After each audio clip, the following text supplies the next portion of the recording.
igual la gente hoy en día está atrapada en campañas de desinformación que ocurren especialmente en redes sociales, pero también en ciertas partes de la prensa, como también prensas estatales de estados como Irán, por ejemplo, a veces de Rusia, de otros países, y ya no sabe distinguir entre qué es realidad y qué no es realidad. Obviamente estamos hablando de escenarios diferentes, pero al final del día la semilla es la misma, es el lenguaje del odio, es la deshumanización a la que estamos llegando. Sí, así es. Primero, para dar un poco de contexto, en los últimos 2 años y medio estamos viviendo por la peor ola global de antisemitismo que hemos visto en décadas, con al menos un incidente antisemita cada hora aquí en Estados Unidos, un alza de casi 900% en incidentes antisemitas en Estados Unidos en la última década. Y números parecidos estamos viendo alrededor del mundo, en Alemania, en Inglaterra y también en Latinoamérica. ¿Y por qué ocurre esto? Esto se ha exacerbado un poco desde el 7 de octubre. ¿Cree usted que ese es uno de los detonantes? Así es. El antisemitismo existe hace décadas, eso sabemos, es la forma de odio más antigua que existe en el mundo, pero después del ataque de Hamas a Israel, donde asesinaron a 1.200 personas, comenzó de inmediato, al próximo día, una ola de antisemitismo con glorificación de terrorismo, con exclusión, acoso y ataques en contra de judíos alrededor del mundo. Y bien mencionaste antes, o sea, que no se trata de un incidente aislado, sino realmente de la normalización del antisemitismo, del odio que estamos viendo en todo el mundo. Fíjese, yo estuve el 7 de octubre, después del 7 de octubre en Israel. Tuve que visitar los kibbutz, entrevistarme con gente, las imágenes eran absolutamente dantescas.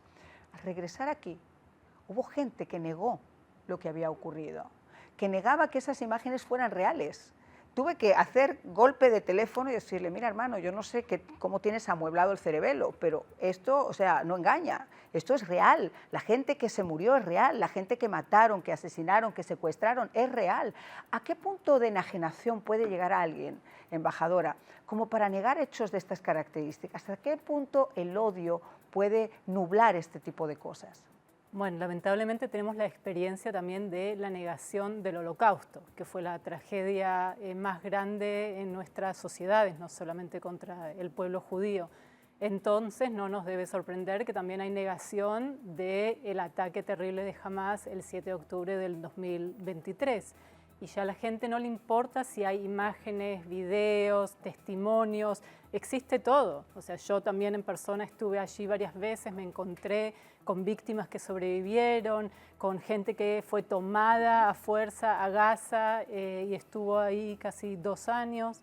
Escuché los testimonios. Igual la gente hoy en día está atrapada en campañas de desinformación que ocurren especialmente en redes sociales, pero también en ciertas partes de la prensa, como también prensas estatales de estados como Irán, por ejemplo, a veces de Rusia, de otros países, y ya no sabe distinguir entre qué es realidad y qué no es realidad.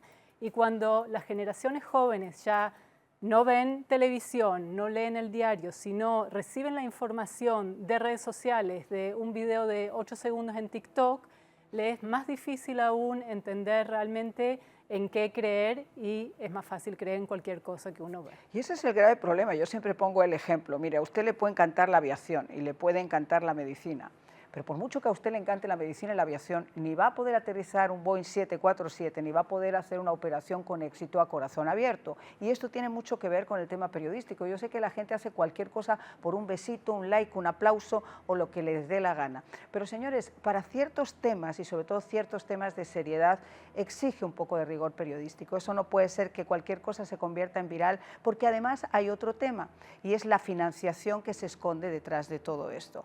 Embajadora, ¿quiénes son las manos, porque nosotros hemos podido señalar a grandes rasgos. ¿Quiénes son esas manos tan interesadas en mostrar, por ejemplo, lo que ocurre en Palestina, esa hambruna en Palestina, que yo no dudo que la gente en Palestina lo pasará mal, yo no soy ciega tampoco, pero de ahí a llamar hambruna y mostrar esas imágenes que circularon por las redes, cuando yo regresé a los 20 días y no había ni un solo niño que pudiera encontrar en esas circunstancias, entonces eso es lo que a uno le hace ver de dónde viene todo esto promovido, cuál es la intención y sobre todo quién lo está financiando.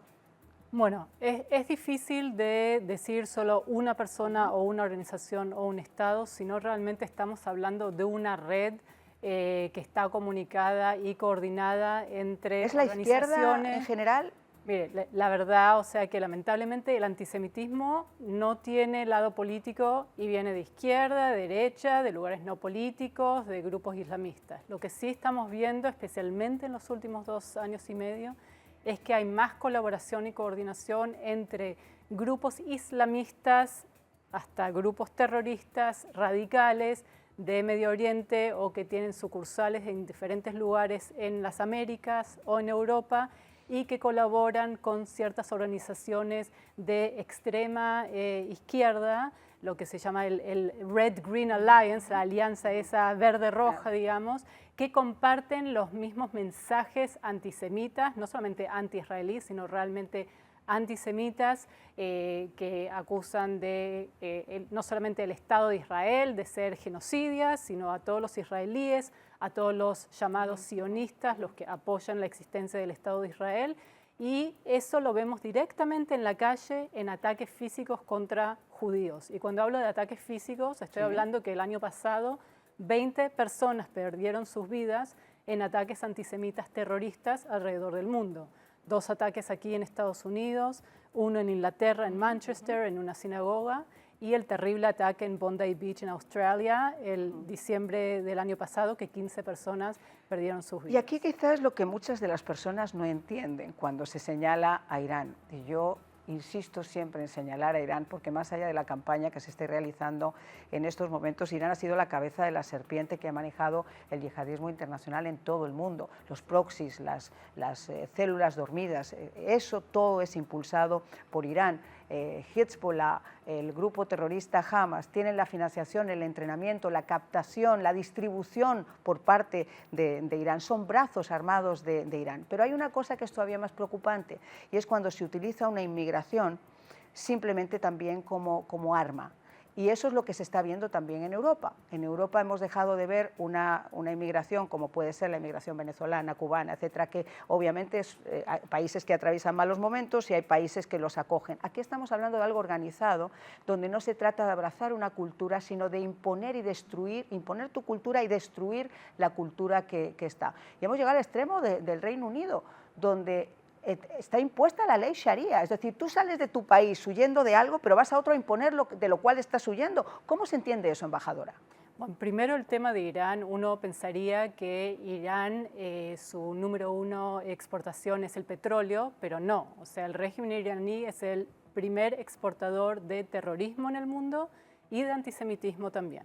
Y lo hace a través de sus redes alrededor del mundo. Lamentablemente en Latinoamérica hemos visto ese brazo de terrorismo iraní con Hezbollah en el terrible ataque de la AMIA en Buenos Aires en el 94, con 85 personas que perdieron sus vidas. Pero también lo vemos en el brazo de desinformación y de propaganda iraní que trabaja también en español a través de Hispan TV. La Liga Antidifamación sacamos el año pasado un informe sobre ese brazo de propaganda y también trabajan en Europa en diferentes idiomas. Entonces, cuando hablamos de esta amenaza, tenemos que tomar en cuenta también el terrorismo, pero también la propaganda que existe, que está radicalizando a personas de diferentes religiones alrededor del mundo. Ahora, yo no tengo ningún problema que comunidades musulmanes, judías, cristianas, vayan a cualquier lado del mundo y migren. El tema es respetar las leyes locales y los valores democráticos, porque al final lo que estamos viendo es que el antisemitismo, como cualquier forma de odio y discriminación, es una amenaza global a nuestros valores democráticos. Y por eso es responsabilidad de todos nosotros, no solamente de líderes políticos o de la prensa, de estar alertos y de tomar acciones concretas para luchar contra ese.